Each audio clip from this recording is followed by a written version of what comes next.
പഴയ കാലത്തുള്ള ആളുകൾ കൊണ്ടു നടന്നിരുന്ന സ്വീകരിച്ചിരുന്ന കാർക്കശ്യബോധം ഇന്ന് നമ്മളിൽ നിന്ന് പോയിരിക്കുന്നു.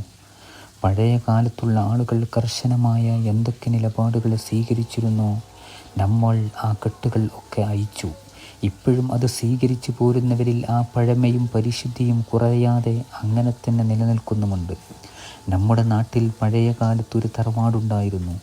അവിടെ ഒരു 5 ആൺമക്കളുണ്ട്. അവരുടെ ഭാര്യമാരും മക്കളും ഉണ്ടെങ്കിലും അവർ വളരെ സന്തോഷത്തിലായിരുന്നു കഴിഞ്ഞു പോന്നിരുന്നത്.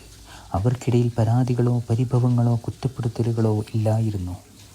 അവർ വളരെ ഐക്യത്തോടെ തെറ്റാതെ പരാതികളില്ലാതെ പോകാനുണ്ടായ കാരണം നെടുന്തൂണുകളായ ബാപ്പയുടെയും ഉമ്മയുടെയും കാർക്കശ്യമുള്ള ശിക്ഷണങ്ങളിലായിരുന്നു അവർ.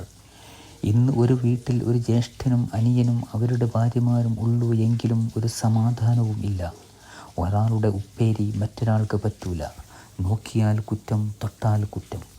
ഇതിന് ഭാഗം നിന്ന് കൊടുക്കുന്ന ആണുങ്ങളും അങ്ങനെ തുടക്കത്തിൽ തന്നെ വേറെ വേറെ മാറി താമസിക്കേണ്ടി വരുന്ന ഒരവസ്ഥ.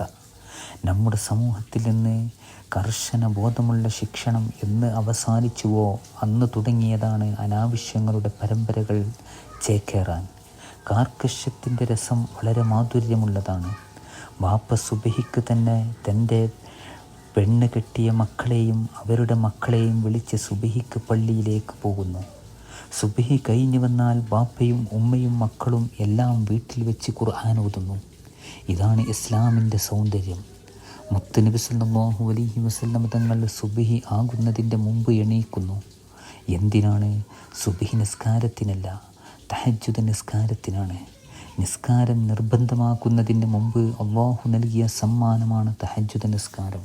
നബി സല്ലല്ലാഹു അലൈഹി വസല്ലം തങ്ങൾ 9 ഭാര്യമാരുടെയും വാതിലിൽ മുട്ടി അവരെയും വിളിക്കും. ഉമർ റളിയല്ലാഹു അൻഹു സുബഹി ആയാൽ ഓരോ വാതിലിൻ്റെ അടുത്ത് പോയിട്ടും ഒരു ആയത്ത് ഓതും. എഴുന്നേൽക്കുന്നത് വരെ ആയത്ത് ഓതും. അതുകൊണ്ട് സുഹൃത്തുക്കളെ, നാം നേരത്തെ എണീക്കണം. എണീറ്റാൽ മാത്രം പോരാ, എല്ലാവരെയും എണീൽപ്പിച്ച് നിസ്കരിപ്പിക്കണം. അല്ലാഹു നമുക്ക് തൗഫീഖ് നൽകട്ടെ. ആമീൻ.